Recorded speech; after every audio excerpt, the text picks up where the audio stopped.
This is my spoiler review on The Night Listener. Like I said, spoilers, so fair warning. The Night Listener is a 2006 mystery crime drama directed by Patrick Stoner and is starring the one-of-a-kind Robin Williams. Williams plays Gabriel Noon. He's a published writer who hosts a radio show where he reads his mystery stories on air. He's going through a breakup when his publisher gives him a book from this 14-year-old boy named Pete. The book is his life story on how his parents put him in child pornography and now he's dying of AIDS. The publisher also gives the kid Gabriel's phone number and they build this father and son relationship. Peter was adopted by a social worker named Donna and she changed his last name to hide from his parents. Gabriel talks to her every once in a while, but he puts them both on speakerphone one day so he can say hi to Jess, who is his ex, and Jess tells him that he thinks it's the same person. What are you saying, that it's some kind of impersonation? Yeah, more or less. Why would someone do that? I don't know.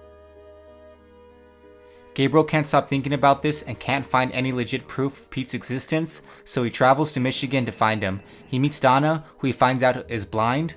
She tells him he's in the hospital, but she won't tell him which one.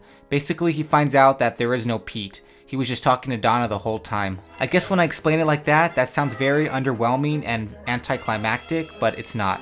I was on the edge of my seat the entire last half of this film. I remember pausing it for a minute and yelling, "Does this fucking kid exist or not?" So this film is based on a true story. The writers of the film are Terry Anderson and Armistead Maupin. I hope I'm pronouncing that right, probably not. They play the Gabriel and Jess characters of the film. They teamed up to make the screenplay after their breakup. So after Robin Williams died, I started to watch every movie he made that I hadn't seen yet. I watched this, World's Greatest Dad, and Cadillac Man in one night. I love all these movies so much and it made me look at Robin Williams in a whole new way. I truly think that Robin Williams is one of the most talented human beings who ever lived. I don't love every single one of his movies, but even the ones I don't like, he's still great in them. I remember seeing the trailer for this film when it came out in 2006. I was in 8th grade but didn't watch it until the year Williams died. After I watched it, a few years later, I saw my grandma watching TV and it was a true crime show and they were talking about this story, and at the end, they talked about how it was adapted into this film. Aside from this, I never heard anyone talk about this film.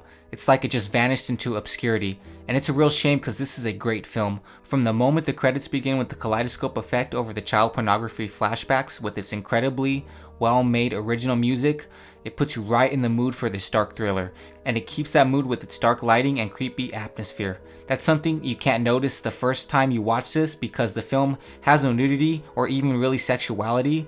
Nothing is shown in this film, it's all implied. I mean, you can't show child pornography, obviously, but Robin Williams is gay in this film. This is the second of 3 times he's played a gay character.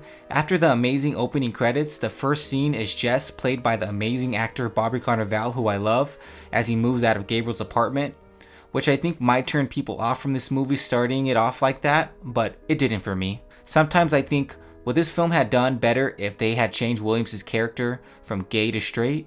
Maybe, but probably not.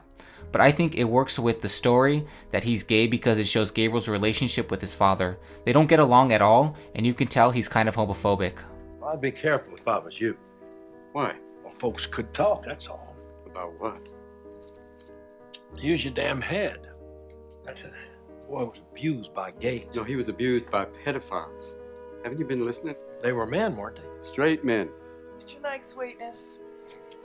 How could they be straight if they were messing with a boy? Because they were calling him faggot while they were doing it? And I think that works in Gabriel's relationship with Pete.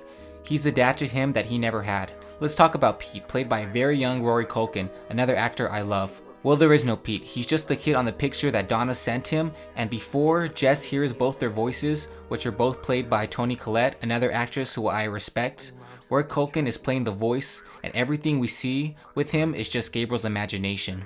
It's who he thinks he's talking to. Showing the footage of Rory Culkin was a great way of tricking the audience that he was real. He even imagines Donna a certain way, and when he meets her, he's kind of scared that she's blind, but mostly because she's not what he thought. Until Jess hears them, I don't think anyone was thinking that this was a catfish situation, especially Gabriel. He was just happy to talk to anyone after Jess left. But after Jess puts this idea in his head, he needs to know if Pete exists. At first, probably just to show Jess that he was wrong, but once he realizes there's a good chance he doesn't exist, he feels angry and betrayed, and he needs to find out the truth. Throughout most of the film, he's hopeful, but after a certain point, he knows Pete doesn't exist, but still needs to prove it so he can move on. But after he proves it and confronts Donna, who tries to kill him so he doesn't tell people, he forgives her and he moves on with his life. I'm sure he's embarrassed and sad, but he knows Donna most likely had a childhood of abuse and she uses Pete to tell her story and still hide from it. Donna's batshit crazy, but you can't help but feel bad for her. In some ways, this is a horror film. It's definitely filmed like one, and the story is pretty scary when you think about it. It's basically an incredibly sad catfish story. It's scary realizing the person you've been talking to for so long isn't who you thought they were. I think this story gets even stronger as time passes with social media. But that's not why I love this film. I love it for Robin Williams' calm, cool performance and just the atmosphere, music, starting with this dark but emotional subject matter, and all around great casting for every character, even the minor ones. I just genuinely love this film. It's very short with a running time of 90 minutes, but almost every minute is great, especially the last half.